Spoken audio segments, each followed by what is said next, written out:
Same questions, same answers, same content, same location. चलें, आप views matter पर मत आएँ, आप किसी टीवी चैनल पर जाएं जहां पर आप लाइव प्रोग्राम के अंदर बैठ के अपना बयानिया दें। कब्र में तो खैर सब नहीं जाना है, आपने भी जाना है, मैंने भी जाना है, लेकिन आप ये सोचें कि आप किस एजेंडे पर काम कर रहे हैं। आपने एक मन घड़त प्रोपोगेंडा किया, आपने कहा कुछ यूट्यूबर्स ने हम पर धावा बोल दिया, हमारे घर पर हमला कर दिया, हमें हिरासा किया, आपने उनके ख़िलाफ़ एक भी FIR दर्ज करवाई। अफसोस की बात ये, बहुत सारे लोग ये बात करें कि मेहदी अली काज़मी फ़ेम के लिए सब कुछ कर रहे हैं, उन्हें फ़ेम चाहिए। मैं दुआ करता हूँ कि जो फ़ेम अगर वो हासिल कर रहे हैं या हासिल करना चाहते हैं, वो फ़ेम आपको भी नसीब हो जाए। बिस्मिल्लाहिर्रहमानिर्रहीम, अस्सलाम वालेकुम। आप देख रहे हैं व्यूज़ मैटर, मैं हूं वली डार। गुज़िश्ता रात मैंने आपके साथ एक ख़बर शेयर की थी। मैंने आपको ये बताया था कि दुआ ज़हरा केस के अंदर एक ख़ास किस्म का ग्राउंड तैयार करने की प्लानिंग का आगाज़ कर दिया गया है। एक मखसूस बयानिया है, एजेंडा है, जिसे लोगों तक पहुँचाने की कोशिश का आगाज़ कर दिया गया है।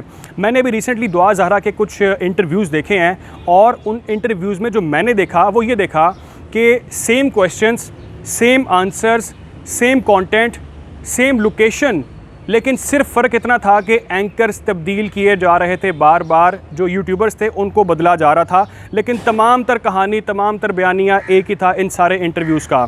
अच्छा, आपके साथ अब मैं 4 इंपॉर्टेंट चीज़ें, 4 मेजर चीज़ें आज शेयर करने जा रहा हूँ। और जो पहली डेवलपमेंट है वो मैं आपको बताऊँगा कि कुछ यूट्यूबर्स एक ख़ास किस्म का जो एजेंडा है वो क्या लेकर चल रहे हैं, वो क्या मकासद हासिल करना चाह रहे हैं, और ख़ास तौर पर ये कि वो मेहदी अली काज़मी को किस तरह से ब्लैकमेल कर रहे हैं लीगल बैटल के दौरान। और दूसरा मैं आपको बताऊंगा, बल्कि आपके साथ शेयर करूंगा, एक चैलेंज शेयर करूंगा इस प्लेटफॉर्म से, व्यूज़ मैटर के प्लेटफॉर्म से ज़हीर एंड कंपनी को, और उम्मीद करूंगा कि मेरे इस चैलेंज को वो एक्सेप्ट करेंगे।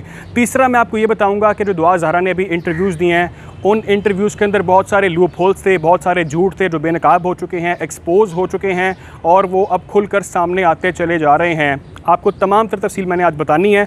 और चौथा मैं आपके साथ ये शेयर करूंगा कि जो लीगल बैटल इस वक्त चल रही है ज़हीर एंड कंपनी की, उसके अंदर किस तरह से उनको बदतरीन शिकस्त होती नज़र आ रही है, और उससे बचने के लिए वो क्या कर रहे हैं, वो तमाम तफसील मैंने आपके साथ आज इस व्लॉग में शेयर करनी है। सबसे पहले मैं आपको ये बता दूं कि दुआ ज़हरा को फ्रंट पे कर जो एक मुहिम चलाई गई है, उसके अंदर पहले तो मैं ये ज़िक्र कर लूँ कि एक यूट्यूबर थे, उनको मैंने रात को देखा, उनका व्लॉग देखा, मुझे देखकर बहुत दुख हुआ, इसलिए क्योंकि उन्होंने जो अल्फाज इस्तेमाल किए, अपनी ज़ाती राय उन्होंने दी। वो कहते हैं कि मेहदी अली काज़मी साहब, आपने कब्र में जाना है, आपको अपनी अनाज छोड़ देनी चाहिए, आपको बच्चों को माफ़ कर देना चाहिए, आपको सुलह सफाई करनी चाहिए, बड़ेपन का मुजाहरा करना चाहिए।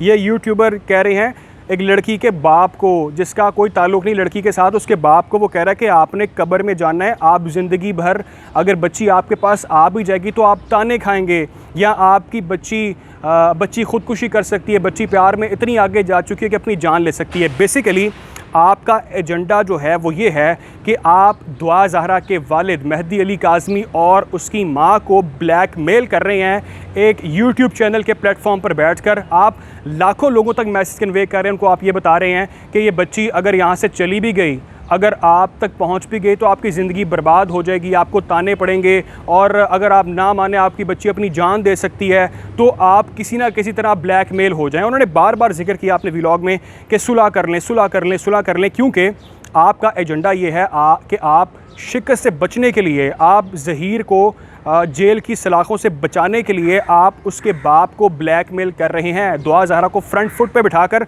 आप उससे बयानात दिलवा रहे हैं, और आप उनको ब्लैकमेल कर रहे हैं कि वो मामले से पीछे हट जाएं, वो लीगल बैटल छोड़ दें और ज़हीर को बचने का मौका मिल जाए। क्योंकि ज़हीर अहमद इस तमाम तर प्लानिंग के बावजूद भी आपकी दलदल के अंदर धंसता चला जा रहा है। उसका जेल जाना कंफर्म है, उसने 5 दिनों बाद जेल जाना है, और ये तमाम तर मामला आप ख़ुद देखेंगे।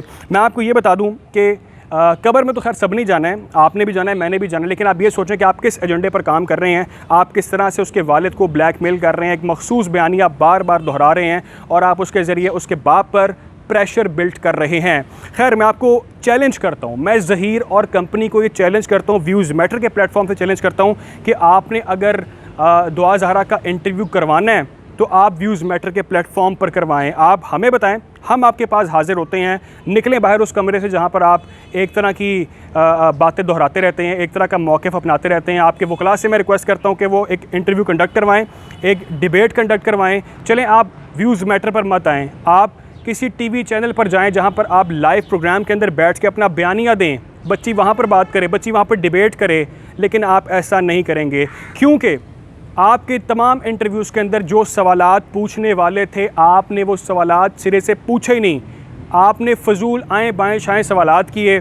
कितनी प्यार करती हो, बाप से नफ़रत करती हो, क्या कर सकती हो उसके लिए, क्या खाती हो, क्या पीती हो। ये सवाल किसने करना था कि बेटा दुआ ज़हरा आप किस गाड़ी पर गई, गाड़ी का नाम क्या था, गाड़ी का रंग क्या था, गाड़ी में पेट्रोल कहाँ से डलवाया, गाड़ी के ड्राइवर का नाम क्या था, आपने ड्राइवर से रास्ते में क्या बातचीत की, क्या आपको भूख लगी, आपने खाना खाया, आप किस जगह पर उतरी।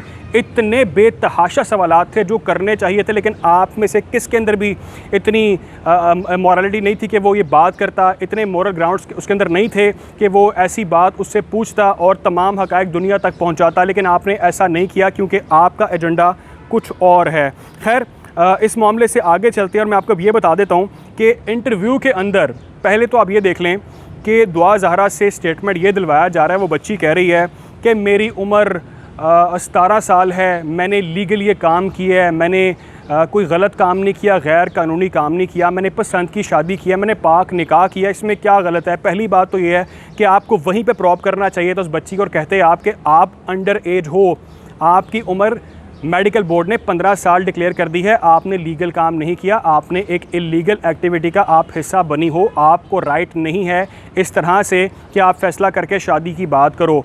और दूसरी चीज़ ये, ज़हीर अहमद की बात कर लेते हैं। ज़हीर अहमद साहब फरमा रहे थे, वो कहते हैं कि मैं 70 से 80 हज़ार रुपये कमा लेता हूँ, दुआ ज़हरा को मैं अच्छा रखता हूँ। मैं आपको पहले ये बता दूँ, जो कहानी वो सुना रहे हैं 70-80 हज़ार रुपये वाली कि मैं हफीज़ सेंटर से, मैं हाल रोड से मोबाइलों का काम करके इतने पैसे महीने के बना लेता हूँ, आप झूठ बोल रहे हैं। उसकी वजह यह है कि मैं इस हवाले से बहुत अरसे से अपने कुछ सोर्सेज से बात कर रहा था और मुझे उन्होंने ये बताया कि ऐसा कोई मामला नहीं है, हफीज़ सेंटर में भी नहीं है, ना हाल रोड पर है। इस हवाले से आपने शायद वीडियो भी देखी, बहुत पहले एक हमारे व्लॉगर हैं, उन्होंने भी एक वीडियो की थी और बताया था कि तमाम तरह झूठ बोल रहे हैं।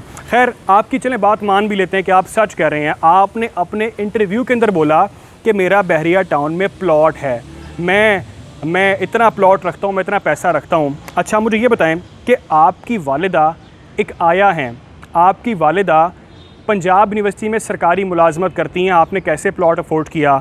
चलें, आपने प्लॉट अफोर्ड कर भी लिया, लेकिन आपने दुआ ज़हरा को एक गंदे से घर में रखा है और उस गंदे से घर के अंदर गंदा सा किचन है, छोटा सा एक वॉशरूम है, और किन हालात में आपने दुआ ज़हरा को रखा है और आप यहाँ पर कह रहे हैं कि आपके पास प्लॉट है, आप इतना पैसा कमाते हैं।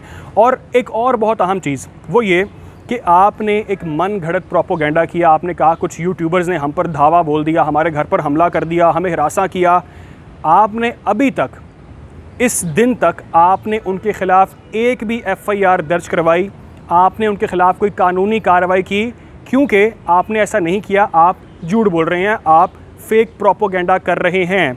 मैं सबसे इम्पॉर्टेंट चीज़ आपके साथ शेयर कर लूँ और वो ये है कि इस वक्त लीगल ग्राउंड पर क्या मामला चल रहा है। आपको शायद मालूम हो कि ज़हीर अहमद ये बात जान चुके हैं और ज़हीर अहमद की जो कंपनी है वो ये बात जान चुकी है कि 5 दिन बाद उन्होंने जेल की सलाखों के पीछे होना है।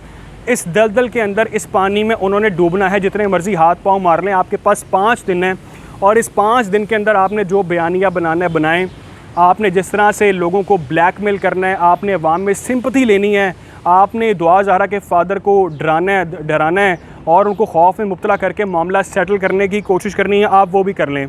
मेरी असेसमेंट ये है कि आपके साथ किसी किस्म की सेटलमेंट होती मुझे दिखाई नहीं दे रही और सॉरी टू से आप खौफज़दा थे। आप ये बात जानते थे कि आपने जेल जाना है, इसलिए आपने बेल ले ली है। और बेल का मतलब ये नहीं है कि आप बिल्कुल सेफ़ हो चुके हैं, बल्कि 4-5 दिन बाद आपको अरेस्ट किया जा सकता है और किया जाएगा। जहाँ तक बात है आपके साथियों की, उनके गिरतो घेरा सबने देख ली, तंग हो चुका है, क्योंकि उन्होंने कल जो बेल के लिए अप्लाई किया, उन्होंने बेल की रिक्वेस्ट की, उनकी बेल की जो रिक्वेस्ट थी उसको रिजेक्ट कर दिया गया और वो मज़ीद अब कानूनी शिकंजे में आ चुके हैं। इसके अलावा और भी कुछ बहुत सारी इंपॉर्टेंट डेवलपमेंट्स लीगल ग्राउंड्स पर चल रही हैं, लेकिन वो अभी अंडर डेवलपमेंट है, इसलिए मैं आपके साथ वो शेयर नहीं कर सकता। लेकिन जैसे ही वो ख़बरें सामने आ जाएंगी, वो गुड न्यूज़ सामने आएंगी, वो भी आपको सुननी पड़ेंगी, वो मुस्तनद ख़बरें भी। लेकिन इस तमाम तर सूरत हाल के अंदर मैं अगर ये ख़बर रिपोर्ट कर रहा हूँ, अगर ये मामला आपके साथ में शेयर कर रहा हूँ, तो मैं ये एक्सपेक्ट करता हूँ कि हमारे जो आला अदलिया है, हमारे जो इदारे हैं, हमारी जो पुलिस है, उनको इस मामले के अंदर इंटरवीन करना चाहिए, उन्हें होश के नाखून लेने चाहिए, क्योंकि हमारा काम तो यह है कि हम निशानदेही करेंगे और जो झूठे यूट्यूबर्स हैं, जो झूठी लॉबी है, जो कंपनी है, जो एक मखसूस एजेंडे पर कुछ चंद मकासद के लिए काम कर रहे हैं, उसके चुंगल से उस अंडर एज बच्ची को आज़ाद होना चाहिए। और अफसोस की बात, ये बहुत सारे लोग ये बात कर रहे हैं कि मेहदी अली काज़मी फ़ेम के लिए सब कुछ कर रहे हैं, उन्हें फ़ेम चाहिए। मैं दुआ करता हूँ कि जो फ़ेम अगर वो हासिल कर रहे हैं या हासिल करना चाहते हैं, वो फ़ेम आपको भी नसीब हो जाए, आपको भी वो फ़ेम मिल जाए, तो आप जानेंगे कि कितनी तकलीफ़ से एक बाप को, एक माँ को गुज़रना पड़ता है अपनी औलाद की बाहिफाजत वापसी के लिए। उनका और कोई एजेंडा नहीं है, उनके और कोई मकासद नहीं है, उनको कोई पैसे का लालच नहीं है, वो किसी किस्म का मफाद नहीं चाहते, वो अपनी बेटी को जानते हैं, समझते हैं। और आप यूट्यूबर्स उन्हें ये नसीहतें मत करें कि वो उनके साथ जुल्म कर रहे हैं। वो अपनी बेटी की लीगल फ़ाइट लड़े हैं और पूरी कौम उनके साथ खड़ी है। खैर, मैं कोशिश करूँगा कि इस तमाम तर मामले से आपको इस तरह ही अपडेट रखूँ। ख्याल रखें, दुआ में याद रखें। अल्लाह हाफ़िज़।